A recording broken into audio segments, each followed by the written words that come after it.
The act of killing is unnervingly entertaining, painfully eye-opening, and generally unbelievable. This is how to tell a story through a documentary, and it's just a shame that the story it's divulging is such a brutal part of history, and admittedly a bit of history I knew nothing about, and I don't believe too many people would be fully aware of this unless they have a particular penchant for studying the history of Indonesia. So the documentary was released in 2012, directed by Joshua Oppenheimer, and critically it's done exceptionally well. It was nominated for the Best Documentary Oscar. It won the Best Documentary BAFTA. And this, well, the description from IMDb says that this challenges former Indonesian death squad leaders to reenact their mass killings in a kind of cinematic approach. But to be honest, it didn't really seem like a challenge. The individuals who were these former death squad leaders seemed to very much enjoy being given the chance to tell their story. And if you haven't seen the documentary, it's understandable that you may think that, you know, the documentary might be glorifying what they did or giving them almost a platform for shouting out about how proud they are of what they did. And that's not actually the case, because by allowing them to say in their own words what they did and talk in length and demonstrate what they did, we as an audience get to see just how harrowing these events were, how difficult it must still be for the families of the victims. By having these perpetrators talking quite casually a lot of the time about what they did, it just drives it home even further at how brutal and heartless these killings were. And this was in the 60s.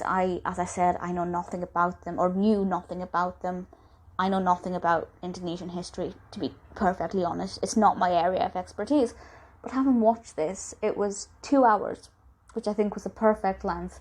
There was a little bit of kind of repetition in some of the reenactment clips that they showed, particularly the one with the female dancers. I felt like we saw a bit too much of that, and it felt like a bit of padding. But it's actually a really interesting contrast, which I will talk about in a moment. But in those 2 hours, I learned a lot, not just about that time period in Indonesia and what happened, but also about Indonesia as it currently is, or in 2012 when this was released, because we do get to see a decent amount of the streets of Indonesia. Now, to be perfectly honest, I don't know how many different cities or whatever they went to, because I couldn't kind of keep up with all of the names and things. This is obviously a foreign language documentary, and the subtitles are brilliant. I have to say that the subtitles are very reliable. Well, I'm assuming they've been translated correctly, but the point is the subtitles are very well kind of paced, and I was able to keep up with the entire documentary without any problems thanks to those. And obviously there are a lot of Indonesian words in this that are used that I just don't understand. There are a couple that I will repeat here, so I do apologise in advance if I mispronounce any of them. It's almost 100% likely that I'm going to mispronounce at least a couple of them. So part of me wants to just talk about these crimes and what happened and how they're still being represented. But I do also need to obviously talk about the quality of the documentary and why you should watch it. And I have to say the documentary is fantastic. Completely deserves all of the praise and credit that it's received. It's eye-opening, it's astounding. I did look up some reviews afterwards to see if people agreed with my thoughts, and generally speaking, the consensus is the same. But there are some people who have said that it is glorifying what they did and giving them a platform to be proud of what they did. I'm not sure if those people actually watched the documentary right to the end, because it gets, you know, the mood changes a little bit. To begin with, they're all, we did this, we did that, this was the best way to kill, we wanted to find a way to kill that didn't involve so much blood, so we did this. But as it progresses, they do show, I don't want to say remorse, but there's one particular individual, Anwar Congo, who is fascinating. And the words he uses and the way he reflects as the documentary progresses definitely shows that he at least knew what he did was wrong, and that on reflection it actually affects him quite badly. He has night terrors because of this. Now, I'm not saying him having nightmares all the time makes up for the killings. Of course it doesn't. But I'm really pleased that the documentary highlighted the fact that, yes, they're proud of what they did. I don't think I mentioned what they did. They killed thousands of so-called communists, and brutally, of course. And basically the army overthrew the government, and that is still the place where they are. That's still, at least as of 2012, how they were being ruled. But he can see, he reflects that, maybe not all of it was the best approach, and I appreciate the documentary showing that. I have to say, the clips, obviously they don't have that many clips from the time, that would be weird, and also too brutal, hence the point of the reenactments, but they do have a clip from a recent talk show, and the way they're talking about certain people are talking about what they would do to the communists, so-called communists' children, were they to try and get revenge, is cruel. It's horrific. I can't believe they would say that on a chat show. Like, if they ever said something like that on This Morning and the presenters agreed with it, it would be unnerving, to say the very, very least. So even though a lot of the things that are being said are in support of what was done, I think that's the point. It's meant to shock. It's meant to say, look, this is the attitude, and this is still the attitude in some ways. And I think, in a way, that's more powerful than if the documentary had focused on the victims or the family of the victims, the families. Because actually hearing it from the cold-blooded mouths is just so much more powerful. Apparently they did actually try and initially document the victims' families, but it was just too dangerous. So that's why they went with this. Okay, so the rest of my thoughts are all scattered. So I'm just going to go through my thoughts and kind of quick fire, probably not the right word to use here, about certain things that were revealed in the documentary. But for the most part, to sum up my thoughts on the quality of the documentary, the sound editing was amazing. I loved the sound editing. The whole package is just beautifully presented, and it's painful when you're watching this documentary and you're thinking, this is brilliant. This is a brilliant film. They've put together something that's so important, and they've done it so well. And then you think, hang on, listen to what they're talking about though, and it's such a weird dichotomy of emotions. It is fabulous. Definitely check it out. So these are just thoughts that I had that I wrote down as the documentary went on. Children being involved in the reenactments and laughing, I thought that was exceptionally painful to watch, because children, first of all, shouldn't be involved in reenactments of brutal, the particular incident was the one where they were threatening to burn down somebody's house, and the children were involved in that reenactment, and they were laughing and having fun, and I'm not sure I could get on board with that, to be perfectly honest. It's also very bizarre to hear these murderers talking so freely on the streets without, being arrested for all of these heinous crimes. Obviously, in most countries, if a murderer was walking around freely saying, I did this and I did that and this is how I did it, they would be arrested on the spot. Obviously, that is not the case here. They actually likened themselves to, I was going to say, a superior version of the Nazis. I don't know if superior would be the right word. From our perspective, it would be inferior, because maybe inferior? I don't know, I'm going down a rabbit hole.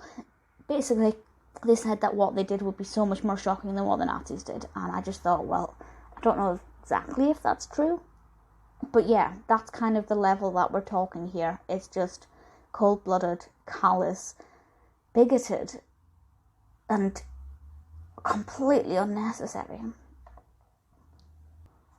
It talks and demonstrates as well and I'm going to mispronounce this, but the Pancasila youth, they definitely pronounced it in the documentary, but obviously there was so much going on, I didn't pick up on the pronunciation. And that kind of made me think, well, when will this end if they're still indoctrinating people into this way of thinking, coupled with what was said during the recent chat show? It just seems like that this thought process is being passed down to generations and is never going to be over, and that's exceptionally dangerous. At one point, somebody had actually said that, it might have been Anwar who said that they were influenced by films with Marlon Brando, and I just thought, you can't blame Hollywood for your actions. You can't say, I watched this film and was inspired to kill thousands of people. That's not how it works. It's a psychological thing. It was a bit, disturbing to kind of have Hollywood linked to this horrific period of history. It didn't settle very well. And considering they're kind of putting on these almost Hollywood-like productions, and they were talking about Paramount and MGM and getting these big studios to tell their stories. Obviously, I can't imagine that would ever happen in this way.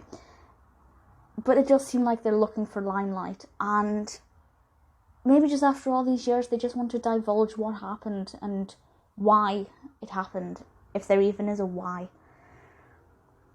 But when they were talking about what they were going to wear in the killing scenes in the reenactment, like, it was just so flippant. And yes, for the most of the documentary, they did, they seemed to have a lot of fun with what they were doing. They were very charismatic individuals. I feel like they could channel that energy, the flamboyance of their personalities and their willingness to put on a show into something much more positive, instead of trying to get attention and be the big guys by killing people. It feels like they could have done something really positive with that had the paths been different. Annoyingly, the reenactments that they're doing are actually really good in terms of the production quality, the acting, very believable. There was one individual who was always playing the part of a woman, and, I really warmed to him. I thought, actually, you're really interesting. I really like you. And in those moments, it's so easy to forget that what you're watching is not actors playing the part, but actual people who did these things. And it messes with the mind in a way that's really important and really poignant and really worth paying attention to. There was a lot of pink in this, which is a really weird thing for me to like, but I just think the colour pink always adds a splash of fun and happiness to any scene or scenario. Again, strong dichotomy there, that shouldn't work. That shouldn't be appealing. But in the documentary, in those moments, I had a little smile thinking this production is nice. We've got some beautiful backdrops and gorgeous scenery, really nice set designs, some really fancy costumes, and then you see the makeup they're wearing, the film makeup, and the way they're reenacting such brutal scenes, and it's just shocking. It really is. This is not for the lighthearted. With the first reenactment, I think the first reenactment happens maybe within 15-20 minutes. It was that burning down the house one that I was talking about. And at that point, I thought, I don't know. I don't know if I can carry on watching this, because it was difficult. I've probably watched about 100 true crime documentaries in the last 18 months. And a lot of those show crime scene photos and really graphic things. None of those, they all pale in comparison to how realistic this feels. I feel educated now. I feel like I was previously ignorant for having not been aware of this, but of course it's something that's, well, at least in my experience, not really mentioned or taught in the UK. It's a bit of history that I will say most of us are blind to. This documentary will change that. And it definitely has made me think differently about Indonesia. And also the fact that I'm never going to go there, to be perfectly honest. It's definitely put some deep fear into me. Definitely watch it. I watched it on Now TV. I think it might have been on Sky Documentaries originally, but it's on Now TV at the moment. It's powerful. It's incredible. I'm going to check what other documentaries were nominated for the Oscars that year. Okay, so I haven't heard of any of the documentaries that were nominated, but the winner was 20 Feet from Stardom, which is about backup singers. That seems like that never, I don't know, maybe it's groundbreaking, but definitely the act of killing is one of the most powerful things I've ever seen. Definitely watch it. I promise you won't regret watching it, but the actual experience might be difficult, so make sure you're in the right frame of mind, but it's absolutely worth watching.